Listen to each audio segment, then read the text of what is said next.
Hello everyone, my name is Mandeep Chaudhary. Again I welcome you all at civils with Aakash, जहां हम लोग Haryana GK को comprehensive तरीके से कवर कर रहे हैं कि आपके एचसीएस एचपीएससी एग्जामिनेशन में आने वाला हर एक प्रश्न इस लेक्चर के माध्यम से और इस लेक्चर सीरीज के माध्यम से सॉल्व हो।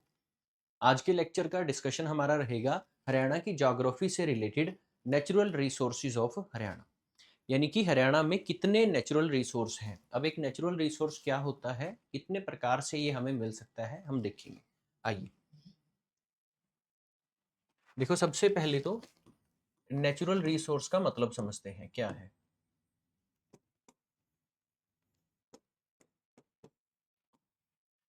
देखो, natural resource basically what it means,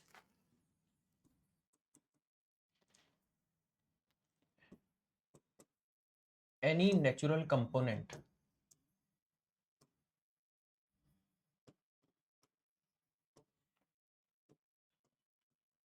which found without any anthropogenic activity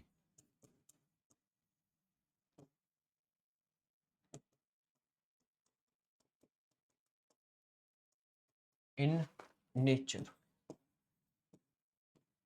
or into the nature। कोई भी ऐसा रिसोर्स, कोई भी ऐसा नेचुरल कंपोनेंट जो कि पाया जाता है बिना किसी, विदाउट किसी एंथ्रोपोजेनिक एक्टिविटी के नेचर में। जैसे कि मैं कहूं, अगर अपने पास कोल है, कोल यानी कि कोयला, अगर कोल है तो इसके होने के पीछे ह्यूमन का कोई सिग्निफिकेंस नहीं है। ये नेचुरली नेचर ने इसे डेवलप किया है। अगर मैं कहूं हमारे पास पेट्रोलियम है,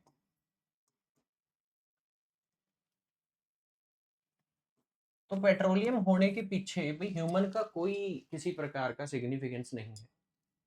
ह्यूमन का इसमें कोई रोल नहीं, इसे नेचर ने ही हमें प्रोवाइड किया है। हमारे पास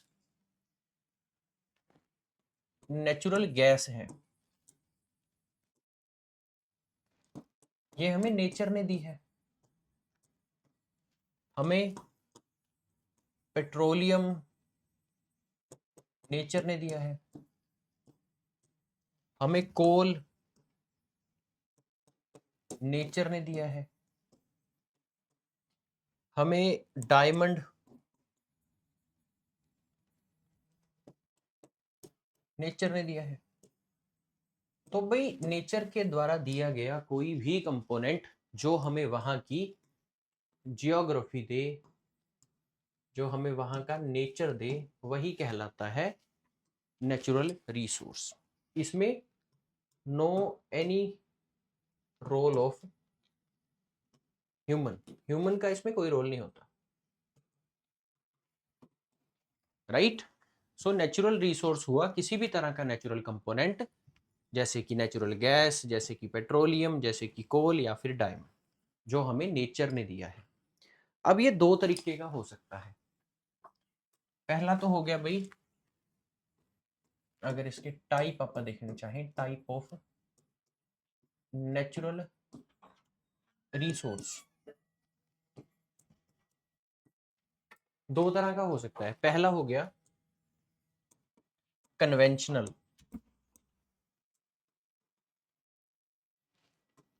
कन्वेंशनल, और दूसरा हो गया नॉन कन्वेंशनल।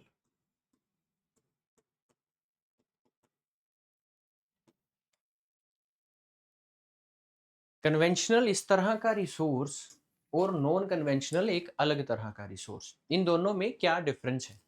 देखो, कन्वेंशनल भी नेचुरल ही है और नॉन कन्वेंशनल भी नेचुरल ही है। इन दोनों को ह्यूमन ने नहीं क्रिएट किया।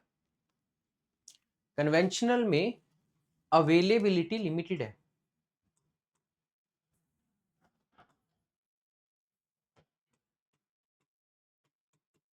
Limited availability.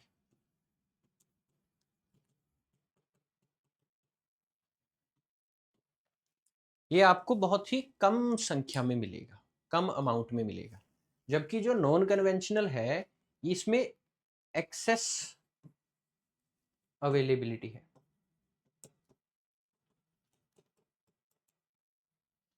इसकी मात्रा, इसकी संख्या, इसकी क्वांटिटी, इसका अमाउंट थोड़ा ज़्यादा होगा। जैसे कि मैं कहूँ सूर्य की एनर्जी, तो ये हमारे पास एक अच्छी खासी मात्रा में है। वहीं दूसरी तरफ अगर मैं क्रूड ऑयल की बात करूं, जिससे पेट्रोल बनता है, जिससे ग्रीस बनता है, जिससे डीजल बनता है, वो सब, तो ये वही संख्या में थोड़ा कम है, लिमिटेड है, खत्म हो जाएगा एक ना एक दिन। लेकिन सन की अगर बात करो तो ये एक एक्सेस अवेलेबिलिटी में अपने पास सूर्य की एनर्जी अवेलेबल है, राइट। तो दो तरह के रिसोर्स हो सकते हैं, कन्वेंशनल और नॉन कन्वेंशनल। ह्यूमन अपनी डेली लाइफ एक्टिविटीज में इन दोनों का यूज करता है, कन्वेंशनल का भी यूज करता है। हम सब अपने व्हीकल्स में कन्वेंशनल रिसोर्स का यूज कर रहे हैं, लेकिन आजकल कुछ ऐसे भी व्हीकल्स हैं जिनमें नॉन कन्वेंशनल का यूज किया जाता है। तो हरियाणा में हमें किस किस तरह के रिसोर्स मिलेंगे? देखो, जिस तरह का रिसोर्स किसी एरिया में होगा, वहां इंटरेक्शन ऑफ इंडस्ट्री भी उसी तरह की होगी। एक एरिया में जैसा नेचुरल रिसोर्स, वहां इंडस्ट्रीज भी उसी तरह की ओपन होंगी। लाइक सपोज करते हैं, अगर हरियाणा में मान लो हमें मिल रहा है आयरन ओर, आयरन ओर को कहते हैं, फॉर एग्जाम्पल इसे समझ, अगर मुझे आयरन ओर कहीं से मिला तो मैं क्या कर सकता हूं, यहां आयरन से रिलेटेड इंडस्ट्री लगा सकता हूं। जैसे कि स्टील प्लांट लगा दिया, कि स्टील से मेड जितने भी प्रोडक्ट हैं वो इस इंडस्ट्री में बने।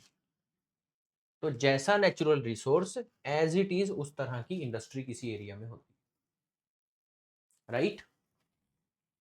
सो आज हम लोग देखेंगे कि हरियाणा में किस किस तरह के कन्वेंशनल और नॉन कन्वेंशनल नेशनल रिसोर्सेज हमें मिलते हैं, राइट। अच्छा, एक इसकी इंपॉर्टेंस देखते हैं पहले, कि भाई किसी एरिया में अगर कोई स्पेसिफिक नेचुरल रिसोर्स है,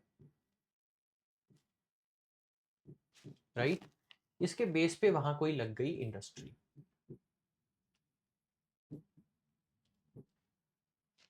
तो इस नेचुरल रिसोर्स के होने से एक इंडस्ट्रीज का सेटअप तैयार हो गया।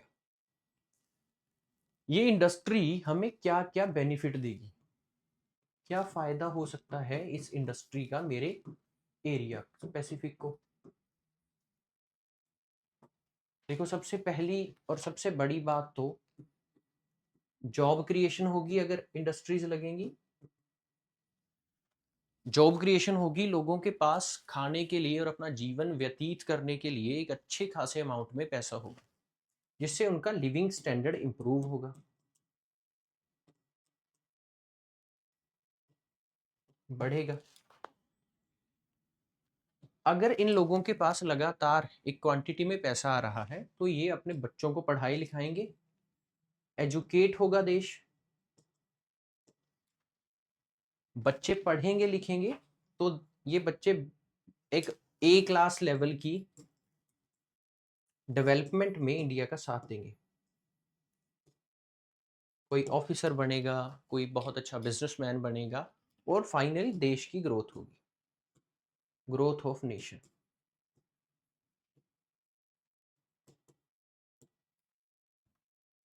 तो एक नेचुरल रिसोर्स का होना अपने आप में जितना उसका नेचुरल सिग्निफिकेंस रखता है, उतना ही उसका नेशनल सिग्निफिकेंस भी है।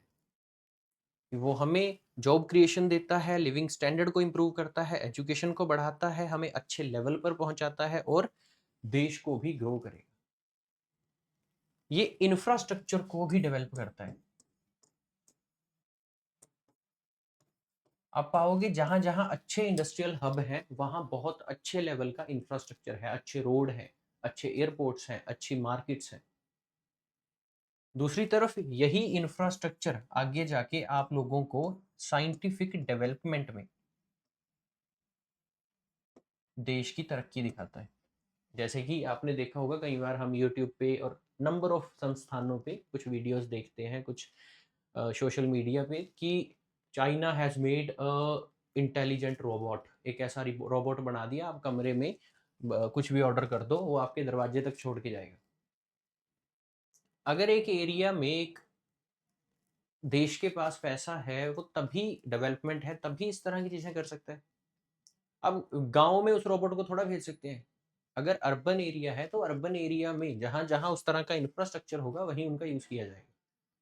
तो इंडस्ट्रीज़ का केमिकल हो या कोई भी तरह की इंडस्ट्रीज़ हो, जब इनका किसी नेचुरल रिसोर्स के माध्यम से डेवलपमेंट होगा, तब ये इंडस्ट्रीज़ साइंटिफिक डेवलपमेंट को भी इनडायरेक्टली इम्पैक्ट करेंगी, राइट?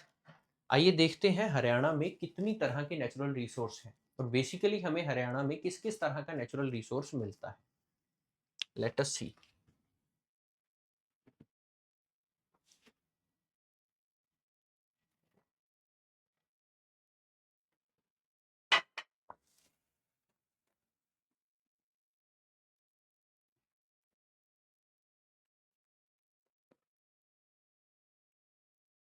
देखो, a mineral is a naturally occurring substance which has a definite chemical composition identify on the basis of their physical properties such as color, density, hardness, chemical properties। यानी कि एक mineral, एक natural resource अलग अलग तरह से identify किया जा सकता है। उसकी क्या केमिकल प्रॉपर्टीज हैं, उसका किस तरह का कलर है, वो कितना डेंस है, कितनी डेंसिटी है, और वो कितना हार्ड है, वट एवर। एनर्जी और power plays a very important role in human life. Energy और पावर इंसान की लाइफ में बहुत ही इंपॉर्टेंट रोल अदा करती है। Power is also require for industry. ये नेचुरल रिसोर्स से हमें जो पावर जनरेशन मिलेगा, वो इंडस्ट्री की डेवलपमेंट के लिए जरूरी है। अगर बिजली नहीं होगी तो इंडस्ट्री कैसे चलेगी? ट्रांसपोर्ट के लिए जरूरी है, तेल नहीं डलवाओगे तो बस कैसे चलेगी? कम्युनिकेशन वायरिंग के लिए, कम्युनिकेशन इधर से उधर बात करने के लिए अलग अलग तरीके से, और डिफेंस में भी। तो हमें एनर्जी रिसोर्स की, इन नेचुरल रिसोर्स की लगभग लाइफ के हर एक स्फेयर में ज़रूरत पड़ती है, और एज इट इज़ हम इनका यूज़ भी करते हैं। दो तरह के हो सकते हैं, मैंने आपको बताया, कन्वेंशनल और नॉन कन्वेंशनल। आइए हरियाणा में देखते हैं मिनरल रिसोर्सेज किस किस तरह के पाए जाते हैं। Haryana is not a very rich state in terms of mineral wealth, but still many type of minerals are found in the Haryana state. हमें हरियाणा में बहुत ज़्यादा मिनरल्स नहीं मिलते, लेकिन फिर भी एक संख्या में यहाँ मिनरल्स पाए जाते हैं। किस किस तरह का मिनरल हमें हरियाणा में मिलेगा? The major minerals found in the state are slate, lead, limestone, quartz, china clay, manganese, mica, marble, iron ore, copper, calcite, kyanite and asbestos. इस तरह के मिनरल्स, ये सारे मिनरल्स आपको हरियाणा के एरिया में मिलेंगे। अगर देखा जाए कि हरियाणा की कौन सी डिस्ट्रिक्ट मिनरल्स के कंपोजिशन में सबसे ज्यादा मिनरल्स के लिए फेमस है, कि सबसे ज्यादा मिनरल्स वही हरियाणा की इस डिस्ट्रिक्ट में पाए जाते हैं, तो यहाँ नाम आता है Mahendragarh district. Is known for its mineral wealth. यहाँ बहुत ज्यादा संख्या में मिनरल्स हैं। कारण है इसका, क्योंकि ये अरावली हिल्स के साथ जुड़ी हुई है, जहाँ पे अरावली हिल्स राजस्थान से हरियाणा की तरफ का एक्सटेंशन है। तो इन हिल्स के साथ ये जुड़ी हुई है, जो कि अपने आप में मिनरल रिच रीजन है। The mining and management of mineral resources in the state is done by Mines and Geological Department। जितने भी एक स्टेट के मिनरल्स होते हैं, उनको मैनेज करने का काम करता है वहाँ का mines and geological department of Haryana. The state mining and geology department also manages the store queries, stone queries, यानी कि स्टोन के रिलेटेड मसले हैं, उनको भी ये डिपार्टमेंट देखता है। नेक्स्ट देखते हैं, एक एक मिनरल की बात करेंगे अब, कि कौन सा मिनरल कहाँ किस संख्या में क्यों पाया जाता है ना। Major minerals of Haryana. So भाई, सबसे पहला तो हो गया आयरन ओर। ओर होता है लोह इस्पात, लोहा बनाने के लिए कच्चा लोहा,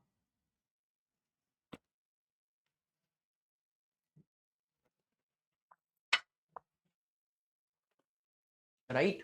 iron ore, Haryana has limited quantity of iron ore reserve. Magnetite and hematite iron ore are found in small quantities in the state. दो तरह का आयरन ओर होता है, एक होता है मैग्नेटाइट, दूसरा हेमेटाइट। ये दोनों ही हरियाणा में बहुत ही कम संख्या में पाया जाता है। It is found in Bhiwani in small quantities end of the low quality. Bhiwani में आपको आयरन ओर दोनों ही तरह का मिलेगा, कम संख्या में और एक लो क्वालिटी में। बहुत अच्छी क्वालिटी हरियाणा की तरफ नहीं मिलती। In Mahendragarh district medium quality iron और मैग्नेटाइट वेराइटीज फाउंड। महेंद्रगढ़ में ये अच्छी क्वालिटी का मिलता है, मतलब एक बेटर क्वालिटी में, नॉट बहुत अच्छी quality but a better quality, right.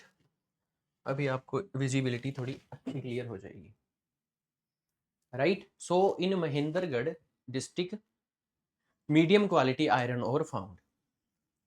To iron ore belts Dhanota, Dhancholi और Makhota and Karota, Antari Biharipur, Dhonkhera are located in the southern part of Narnaul in the Mahendragarh district. Mahendragarh में ये कुछ एरियाज हैं जो कि आयरन ओर के लिए फेमस है, right. Next, Mahendragarh has around 40.27 lakh ton of iron ore reserve. Mahendragarh अकेले के पास 40.27 लाख टन लोहा इस्पात है, आयरन ओर है। Kalyana and Tosham hills of Bhiwani have iron ore mines of hematite variety. Kalyana और तोशाम में आपको हेमेटाइट टाइप का आयरन मिलेगा। हिसार जो है, यहाँ मेजर आयरन से बने हुए पाइप बनाए जाते हैं। जैसे आयरन के पाइप का यूज हम लोग वाटर को इधर से उधर पहुंचाने के लिए करते हैं ना, पानी को, तो उन लोहे के बने हुए पाइप को सबसे ज्यादा प्रोडक्शन करता है हिसार। आओ आगे दूसरा देखते हैं। अगला आ गया भाई कॉपर। देखो ये सबसे ज्यादा it is found in Teejan Wali, Ghatesar, Khalra hills, Bihali ridge of Narnaul area of Mahendragarh. जहां आपको आयरन सबसे ज्यादा मिलता है वहीं आपको कॉपर मिलेगा। Copper is also found in Khudana hills, Khudana Rajawas and Khudana Surheti hills ranges of Bhiwani district. Bhiwani में भी ये आपको मिलेगा। नेक्स्ट आ गया मीका। देखो कॉपर के बारे में हमने सुना है, आयरन के बारे में हमने सुना है, तो हम कहीं ना कहीं रिलेट कर पाते हैं कि भाई कॉपर एक तरह का धातु है, उसे हमने काफी बार लाइफ में सुना, रियल लाइफ में यूज भी करते रहते हैं। दूसरा लोहा तो हमें पता ही है भाई, लोहे की कितनी चीजें बनती हैं, है ना। लेकिन मीका क्या होता है? देखो जिस प्रोडक्ट से हमारे घर बनते हैं जिसका नाम है सीमेंट, है ना, इंफ्रास्ट्रक्चर डेवलपमेंट के लिए मीका उस इंडस्ट्री में यूज किया जाता है। So that is why mica is important. Cement industry का एलिमेंट है। और इसके अलावा इलेक्ट्रॉनिक इक्विपमेंट जैसे कि वायरिंग बनाना, अलग अलग तरह की वायर्स बनाना, अलग अलग तरह के इलेक्ट्रिकल इक्विपमेंट्स बनाना, उसमें भी इसका यूज किया जाता है। It is used in making of electronic equipments. Mica reserve are found in Masnota, Panchnota, Ghatesar, Bayad और Naggal Durg, Golwa and Naggal Sirohi regions of Mahendragarh. It is also found in Bhondsi village of Gurgaon district. ये आपको गुड़गांव में भी मिलेगा। अब आ गया एस्बिस्टोस। ठीक है, एस्बिस्टोस है जो, it is found in Golwa village of Narnaul region Mahendragarh. It is a set of 6 naturally occurring silicate mineral used in commercially for their desirable physical property. और एस्बेस्टोस का सबसे ज्यादा यूज किया जाता है न्यूक्लियर वेपन बनाने में। जैसे अभी हमारी लड़ाई हुई थी तो पाकिस्तान हमें धमकियां देता था कि मैं तुम्हारे ऊपर न्यूक्लियर वेपन फेंक दूंगा, है ना। उस न्यूक्लियर वेपन को बनाने के लिए जो वॉर हेड बनाया जाता है और जो मिसाइलें बनाई जाती हैं उनमें यूज किया जाता है एस्बेस्टोस, राइट। ये भी हरियाणा में मिलता है, कहाँ? महेंद्रगढ़ डिस्ट्रिक्ट में ही, गोलवा विलेज में। नेक्स्ट आ गया मैंगनीज। मैंगनीज का सबसे ज्यादा यूज किया जाता है मेटल के अलॉयज में, मेटल के बने हुए जो अलॉय बीन होते हैं उसमें। It is found in Naggal Durg, Masnota villages in Narnaul Mahendragarh district. It is found in very low quantity in Haryana. It is a metal used in industry as metal alloy particularly in stainless steel. Stainless steel से जितनी भी चीजें बनती हैं, I think हमारे जो रोजमर्रा के जीवन में किचन में हम चीजें यूज करते हैं वो भी स्टेनलेस स्टील से बनी होती हैं। जैसे कि कुछ कुकर हो गए, कुछ गैस हो गए, है ना, जिन पे हम खाना वगैरह बनाते हैं, स्टोव्स वगैरह, वो भी स्टेनलेस स्टील से बनाए जाते हैं, ज़्यादा चमकने वाली स्टील। नेक्स्ट आ गया ग्रेफाइट। ग्रेफाइट नारनौल में ही मिलेगा आपको, वहीं महेंद्रगढ़ के पास। और it is found in the hills of Bhaunsi, Firozpur, Chhirka, Suhana, Kotla, lying in the districts of Gurugram and Nuh. Gurugram और नू में भी आपको ये मिलेगा।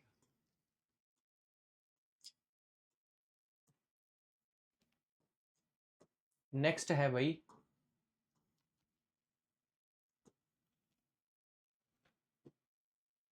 गार्नेट, ठीक है जी। Garnet it is pink in colour, translucent to opaque, it is found from rocky areas of Azamgarh, Khatoli, Mukundpur और Ghatesar, Bayal, Islampur and Kamania, which are located in south Narnaul region, again Mahendragarh district. तो आपको ज़्यादातर ये चीज़ें महेंद्रगढ़ में ही मिलेंगी। It is also known as, जो कि कुछ इन एरियाज में भी आपको मिलेगा, राइट। अब आ गया क्वार्ट्स। क्वार्ट्स का यूज़ घड़ियों में भी किया जाता है। It is found in the regions of Mansota, Golwa, Khalra, Atela, Mahendragarh district के इन एरियाज में। It is also found as Bhadrapur, Manesar और नाथुपुर एरिया ऑफ गुरुग्राम। गुरुग्राम में भी ये आपको मिलेगा। Mahendragarh has huge deposit of quartz. Haryana में पूरे में महेंद्रगढ़ के पास सबसे बड़ा डिपॉजिट है क्वार्ट्स का। और ये कितने टन मिलता है हमें? लगभग 1,65,000 टन में। अगला आ गया लाइमस्टोन, ठीक है जी। लाइमस्टोन हमें हरियाणा में कहाँ से मिलेगा? देखो, पंचकुला से भी मिलता है, रोहतक, अंबाला, हिसार, महेंद्रगढ़, भिवानी, इस तरह की डिस्ट्रिक्ट से। In Panchkula limestone is extracted from कालका तहसील। मल्ला विलेज है ना, कालका के पास एक मल्ला विलेज है, उस मल्ला विलेज के पास से आपको लाइमस्टोन तरह की ये मेटल मिलेगा। In Ambala limestone in mined from Barun, Khadam, Ramsar, Shola and Jaunpur regions of Narayangarh tehsil. In Mahendragarh limestone is extracted from Ghani, Kyutha, Ramnathpura etcetera. Crystallized limestone is also found in Ambala. Ambala में क्रिस्टलाइज लाइमस्टोन भी मिलता है, राइट। नेक्स्ट आ गया Chinese clay. It is found in district of Gurugram in the region of Alipur, Nathpur, Kasan etcetera, right. इसके बाद ये आपको नू में भी मिलेगा। It is found in Indar and Toshgarh villages. Anangpur village of Faridabad also has reserves of China clay। और देखते हैं,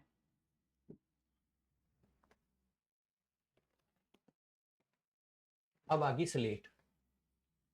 स्लेट हमें कहाँ कहाँ मिलती है?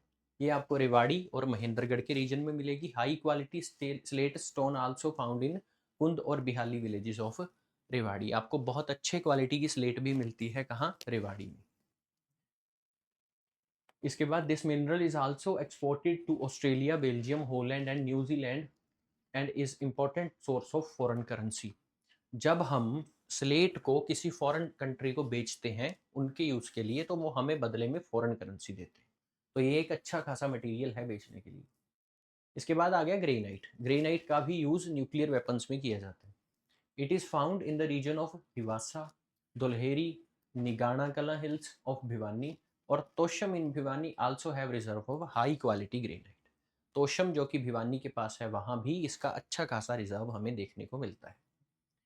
It is also found in Maroli hills and Dhanota, Dhancholi areas of Mahendragarh. इसके बाद आ गया रोड मेटल और क्रश्ड स्टोन। रोड के ऊपर जो कंस्ट्रक्शन के लिए मेटल यूज किया जाता है वो भी हरियाणा में आपको देखने को मिलेगा। देखो, इसमें crushed stones are angular rocks are used for construction of roads and buildings. Road और बिल्डिंग की कंस्ट्रक्शन के लिए जो मेटल्स यूज किए जाते हैं, जो रॉक्स यूज किए जाते हैं, वो रॉक्स हमें हरियाणा में मिलते हैं। They are also known as road metal stones and used as concrete. In Haryana, they are found in Shivalik Hills of Panchkula and Aravali Hills in Mahendragarh. इसके अलावा भिवानी, मेवात, फरीदाबाद, गुरुग्राम और यमुनानगर में भी ये हमें मिलते हैं। तो यदि आपसे पूछे कि कंस्ट्रक्शन के लिए बढ़िया जो सामान है, जैसे कंस्ट्रक्शन के लिए क्या यूज किया जाता है यार, रेत, बजरी, सीमेंट, ईंट, ब्रिक्स, है ना, तो उस तरह का ज्यादातर मटेरियल हमें कहाँ कहाँ मिलेगा?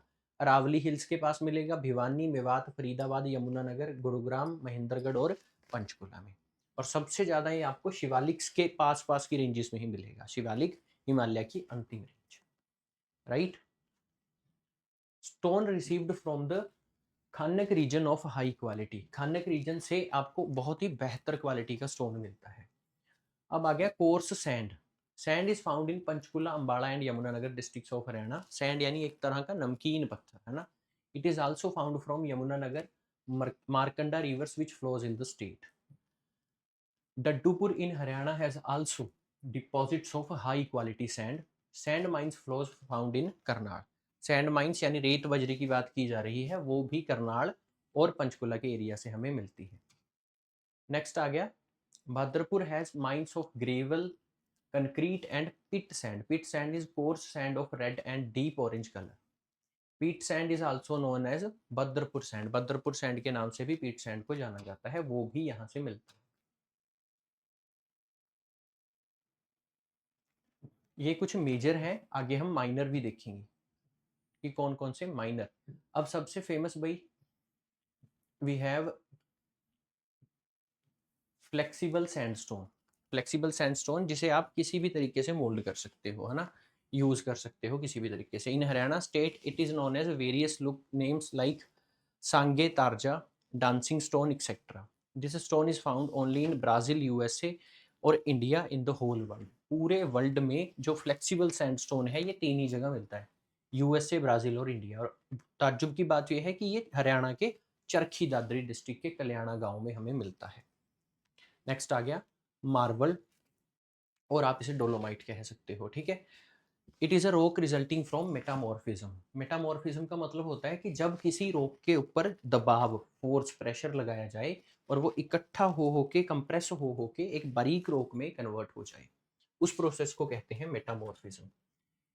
तो मार्बल मेटामॉर्फिज्म का एक सिंपल सा एग्जांपल होता है। ये एक सेडिमेंट्री रॉक है जिसमें मोस्ट कॉमन लाइमस्टोन, डोलोमाइट, इस तरह के रॉक आते हैं, ठीक है।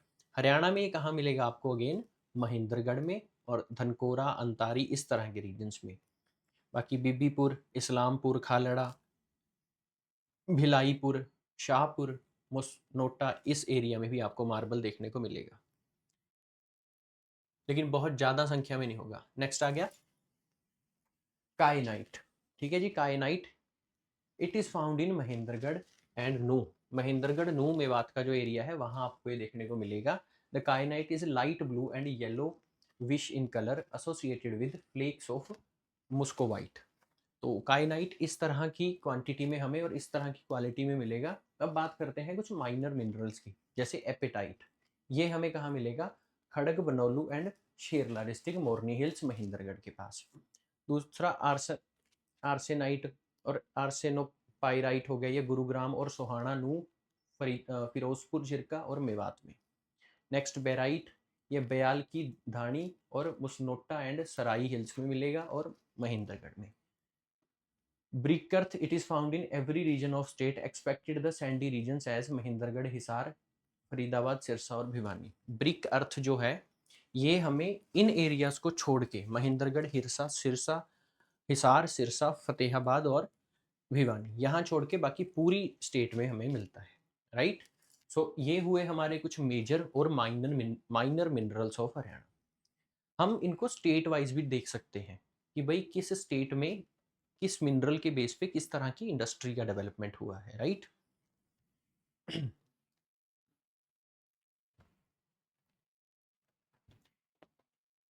अगर हम एनर्जी रिसोर्सेज की बात करें हरियाणा में,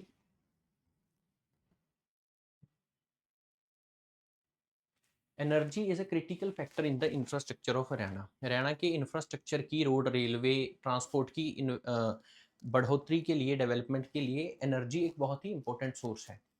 for the energy state depends on limited thermal generation. Energy का मतलब क्या है यहाँ? यहाँ एनर्जी से ये कहना चाहता है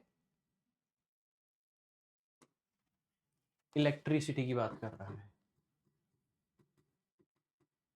राइट। सो इलेक्ट्रिसिटी कैसे जनरेट की जाएगी? थर्मल पावर की बात कर रहा है। थर्मल पावर इलेक्ट्रिसिटी को ही बोलते हैं, right.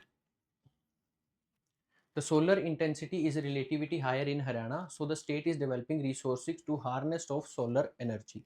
Wind, wind and nuclear energy sources are also being developed in Haryana. Haryana में नॉन रीन्यूएबल एनर्जी और रीन्यूएबल दोनों का यूज होता है, क्योंकि हरियाणा में अच्छी खासी धूप होती है ज़्यादातर समय, तो यहाँ पे जो सोलर एनर्जी है उसका भी यूज़ किया जा सकता है, और जो जनरल हम लोग कोल से बिजली बनाते हैं उसका भी यूज़ किया जा सकता है। During the formation of Haryana in 1966, 1967, only a few villages. Only a few villages, बहुत ही कम villages in the state has power on the state has the power connections by 29th November 1970. All the villages in the state were electrified. 1970 तक हमने पूरी की पूरी states में energy बांट दी थी. Haryana is the first state in the country to link all its villages with electricity. ये बहुत ही इंपॉर्टेंट याद रखने वाला पॉइंट है कि भाई हरियाणा ने बंसीलाल जी जो चीफ मिनिस्टर ऑफ भारत के हुआ करते थे उनके समय सारी की सारी स्टेट्स को एनर्जी प्रोवाइड कर दी थी. Large number of power plants were set up in the Haryana during the tenure of Chief Minister Bhupinder Singh Hooda. अगर बात करें कि large number of power plant Haryana में कब लगाए तो चीफ मिनिस्टर भूपिंदर सिंह हुड्डा के समय. After the formation of Haryana, Haryana state electricity board was set up in 3 May 1967. As per economic survey 2022-23 total installed capacity of state is 13,522 megawatt. यानी पूरा हरियाणा 13,522 मेगावाट कैपेसिटी रखता है इलेक्ट्रिसिटी जनरेशन की. तो भाई जो भी नेचुरल रिसोर्स हमारे पास हैं इनका यूज़ हम एनर्जी जनरेशन के लिए करते हैं, इनका यूज़ हम डायरेक्टली इंडस्ट्रीज में करते हैं और नंबर ऑफ चीज़ों के लिए. तो आज के लेक्चर में हम लोग इतना ही करेंगे. आगे के लेक्चर में इस वीडियो का दूसरा पार्ट लेके आएंगे जिसमें आपको और ज़्यादा कॉम्प्रिहेंसिव तरीके से यही टॉपिक आगे करवाया जाएगा. राइट, आगे मिलेंगे. आप जुड़े रहिए सिविल्स विद आकाश के साथ और कमेंट में अपनी राय दें कि आप और किस तरह के लेक्चर्स चाहते हो और किस तरह की डेवलपमेंट चाहते हो इन लेक्चर्स में. राइट, मिलते हैं. Thank you.